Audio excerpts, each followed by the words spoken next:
Avec nous, Daniel Obono, député La France Insoumise de Paris. Daniel Obono, bonsoir. Bonsoir.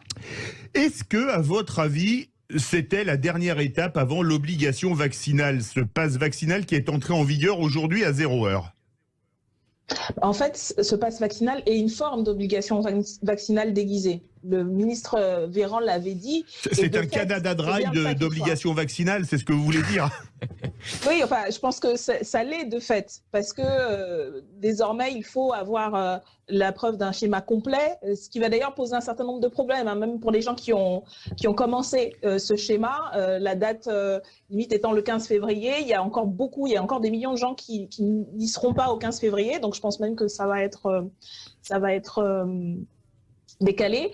Et je pense que de fait, c'est déjà le cas. Après, on peut s'attendre au pire de la part de ce gouvernement. Hein. Il avait dit qu'il n'y aurait pas de passe sanitaire ni de passe vaccinal, et il l'a fait. Et jusqu'au dernier moment, jusqu'à la fin de la session, le fin février, on peut s'attendre au pire. Mais je crois qu'aujourd'hui, il a l'arme pour contraindre et pour emmerder les Français et les Françaises, comme l'a dit M. Macron, et il va l'utiliser. Et puis c'était surtout une manière d'essayer de faire deux camps, en gros les vaccinés qui s'identifieraient à la politique d'Emmanuel Macron et les non-vaccinés qui sont désignés comme des boucs émissaires à la vindicte. Et donc l'utilité, on va dire, politicienne a déjà eu lieu. Et donc en termes sanitaires, de fait, ce ne sont pas surtout, c'est ça quand même qui est le plus important à discuter, ce ne sont pas ces mesures qui vont nous aider à faire face à une éventuelle 6e vague. Donc on le voit actuellement, le pass sanitaire est en place, ça n'a pas changé grand-chose sur le fait qu'on est dans une 5e vague, et donc c'est surtout l'utilité politicienne, mais je pense on va dire que c'est peut-être la dernière cartouche que le gouvernement avait dans sa Avant la boîte présidentielle.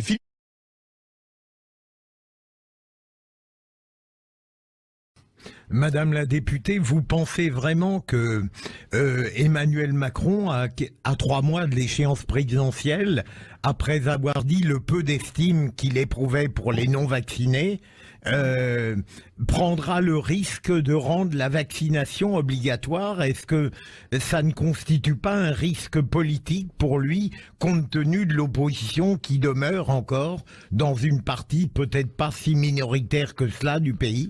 Daniel Obono.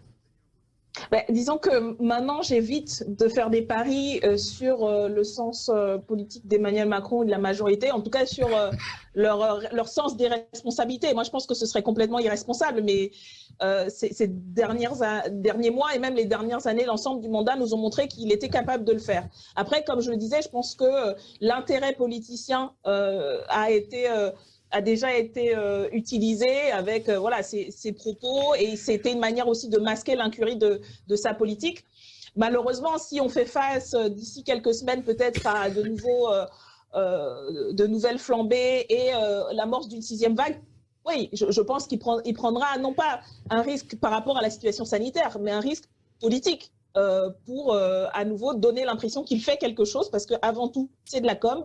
Ce gouvernement a été constamment dans la communication et bien peu en fait dans l'anticipation et l'organisation d'une politique sanitaire globale. Donc moi, je pense qu'ils sont capables de tout, voilà, et de tout et surtout n'importe quoi, comme on l'a vu depuis ces derniers mois et en fait sous ce mandat.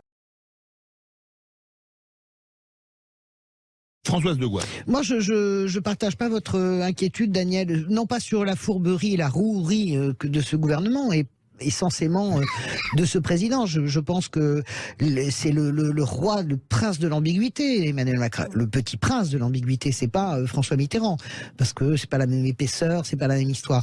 Mais il y a toujours une volonté d'embrouiller, finalement, c'est la version plus chic et en costume et plus mince de Jean Fume de François Hollande. C'est le fils vraiment de François Hollande. C'est le joueur de Bonneto, Emmanuel Macron. Il n'a rien de différent de mon ami François François Hollande. Je veux dire, moi j'aime beaucoup François Hollande. Je sais que ce n'est pas votre cas, Daniel, mais je veux dire que finalement Emmanuel Macron procède de la même manière. Pourquoi je dis que je n'ai pas cette crainte sur le pass obligatoire, sur le vaccin obligatoire?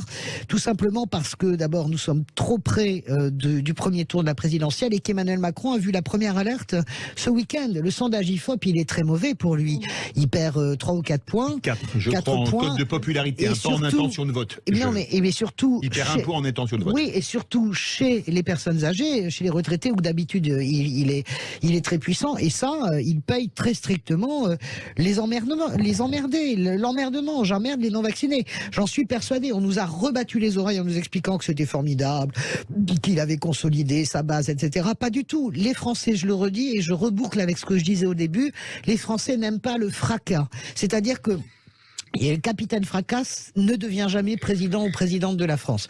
Les Français aiment voir... c'est d'ailleurs pour ça que je salue la façon dont Jean-Luc Mélenchon, avant chaque présidentielle maintenant, se police, parce qu'il a bien compris que ce fracas ne convient pas à l'exercice de la campagne présidentielle. Et c'est pour ça que je dis qu'Emmanuel Macron a vu le danger là, sur cette chute-là. Et c'est pour ça que je pense qu'il ne touchera plus à la question vaccinale. J'en suis sûr. Daniel Obono. Écoutez, ça c'est effectivement un élément. Moi, ce que je dis, c'est que ce pouvoir, ce régime est imprévisible, en fait.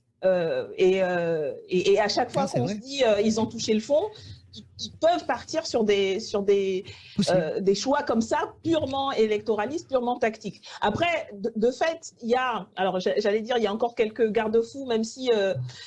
la non-censure du Conseil constitutionnel fait craindre, mais bon, voilà, l'obligation, et s'ils louvoient en fait depuis le début, c'est qu'il y a quand même une petite difficulté à rendre obligatoire cette vaccination. Donc s'ils avaient pu le faire dès le départ, ils l'auraient fait. Donc il y a peut-être aussi effectivement cette difficulté-là institutionnelle, même si là aussi, je dis pas de moins en moins, tellement le Conseil constitutionnel a entériné, et puis voilà, il y a un effet cliquet comme ça depuis... de passe en passe. Mais effectivement, il y a des éléments, en fait, rationnellement, on pourrait penser que ça y est. Voilà, moi, je reste toujours sur mes gardes, en fait, par rapport au gouvernement. Donc, voilà, et puis, s'il le décide, il faudra bien qu'on y aille et qu'on bataille à nouveau. Mais voilà, on est effectivement dans un temps électoral, et tout choix peut avoir des conséquences, mais ils peuvent aussi jouer le tout pour le tout.